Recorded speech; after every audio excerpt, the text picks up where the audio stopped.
আসসালামু আলাইকুম রহমতুল্লাহ।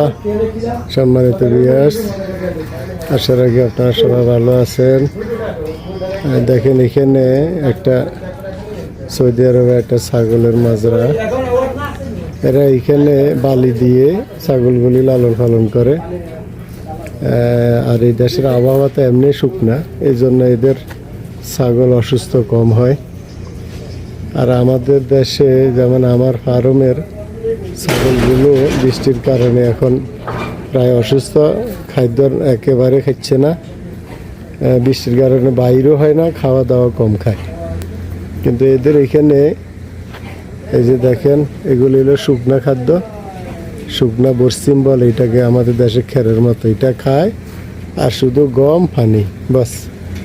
এখানে জায়গাটা কিন্তু সবসময় শুকনা থাকে, এই জন্য এদের রোগবালাই একেবারে না বললেই নয়, একেবারে নাই। কিন্তু আমাদের দেশে ছাগল বেশিরভাগ সমস্যা পিপিআর আক্রান্ত হয়, ঠান্ডা ধরে, কাশি ধরে, শুধুমাত্র আমাদের আর্দ্রতা পরিবেশের কারণে এবং পানির কারণে, বর্ষার কারণে।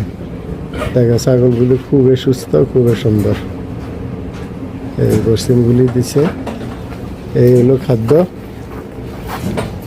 খাদ্যের ওইখানে গম দেওয়া আছে, ওরা ওদের পরিমাণ মতো গমগুলি খায়। পরিমাণ মতো গমগুলি খায় আর শুকনা খের খায় এবং তাদের প্রয়োজনে তারা পানি খায়।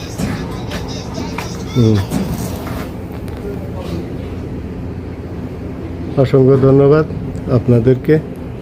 ছাগল লালন পালন আসলে আলহামদুলিল্লাহ লাভজনক, কিন্তু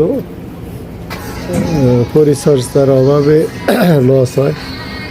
বিশেষ করে আমি যেটা বুঝতে পারছি আমার ফার্ম থেকে, আমাদের দেশে পরিবেশের কারণেই, অর্থাৎ আর্দ্রতার কারণে, বৃষ্টির কারণে আমাদের দেশে ছাগল ভালো আমরা উৎপাদন করতে আমরা সমর্থন কম হই।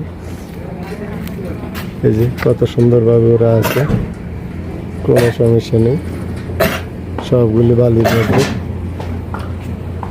তো ঠিক আছে, ভালো থাকবেন ইনশাল্লাহ। আসসালামু আলাইকুম রহমতুল্লাহ বারাকাতুহু।